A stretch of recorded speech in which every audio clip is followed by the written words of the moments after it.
Bangladesh's prime minister has been re-elected following a vote the country's opposition branded a sham. The opposition boycotted the election after Hasina refused to set up an independent commission to oversee it. Prime Minister Sheikh Hasina's ruling party won the vast majority of seats in parliament to secure a fourth straight term in power. These residents in Bangladesh's capital Dhaka are frustrated. After 15 years of Sheikh Hasina's leadership, they were hoping for change. It doesn't matter if I vote or not in this election. It's a farce of an election, as if it were a local vote. It never looked like a national election to me. The government needs to get inflation under control. It's crazy. And I asked them to lower taxes and provide help to poor people. We don't want anything else, no matter who is in power.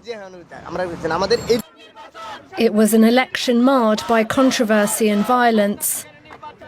The main opposition Bangladesh Nationalist Party branded the elections a sham.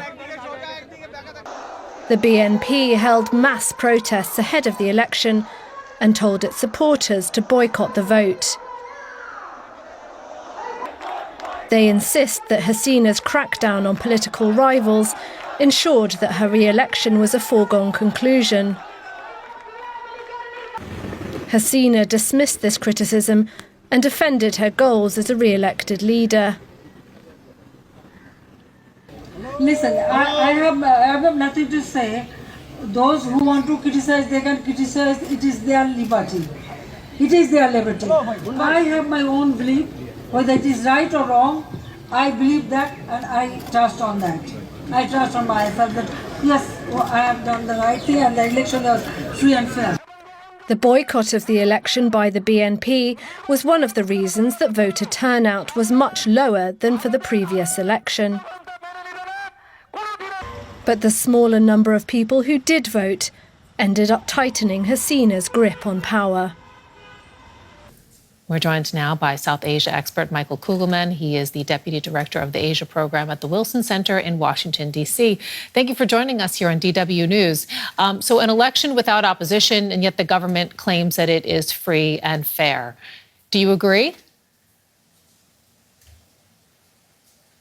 I don't. By definition, it's very hard to have a fair election when the main opposition party does not participate. And, you look at who was participating in this election besides the ruling party.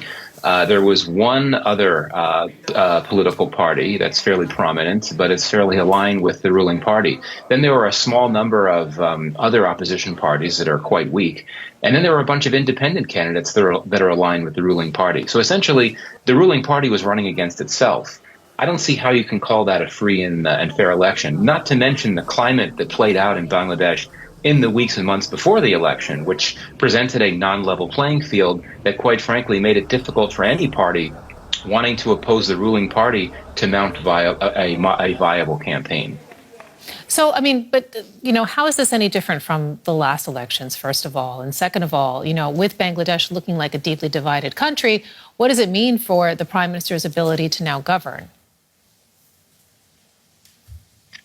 Well, it's very different from the previous election, because the previous election in 2018, the main opposition party, the BNP, did participate, and it lost, though that was an election that was widely viewed by international observers as rigged, because the ruling party got about 96% of the vote, which is quite a lot. So it was quite different. And in fact, that's one reason why the BNP decided to boycott this election. It thought that it made a mistake the last time to run in an election against a broader backdrop of a system that it believed to be rigged. What this means for Sheikh Hasina and her governance moving forward, I think that there's a key challenge here for the political environment on the whole. It's going to be very tense. The BNP is very angry, very aggrieved. It never wanted this election to happen the way it did. So I think that for Sheikh Hasina, a big challenge will be managing the risks of unrest and political violence. The second big governance challenge for her is the economy. It's been sputtering, inflation, debt have been rising, and she's going to have to be very careful with that, because she has always staked her claim to be a successful leader on the fact that she presided over significant levels of economic growth, and yet that's now coming into doubt. Okay, so that's the situation domestically. What does the election mean when we talk about geopolitics, the broader region, for example? I mean, you're speaking with us from Washington. Well, I mean, the first thing that's very notable is that within hours after the election result was declared, the ambassadors of India, China, and Russia all congratulated Sheikh Hasina. And that reflects something important, that really all of the non-Western major powers in the world are very happy to work with her. In contrast to the U.S. and other countries in the West that, of course, have expressed concerns about democratic backsliding in Bangladesh and had called for free and fair elections, are likely to be disappointed. So I think there is that question about how will the West respond, particularly the U.S. It does have the capacity to hit back hard with trade sanctions, which would be devastating for Bangladesh, given that the West, and particularly the U.S., are a key destination for Bangladesh's exports. But even the Western countries view Bangladesh as a strategically significant state. Being in the middle of the Indo-Pacific region, it's become a key battleground for India-China competition. So I think even the West will be careful and might think twice before deciding to respond with harsh policies. Michael Kugelman, Deputy Director of the Asia Program at the Wilson Center, thank you.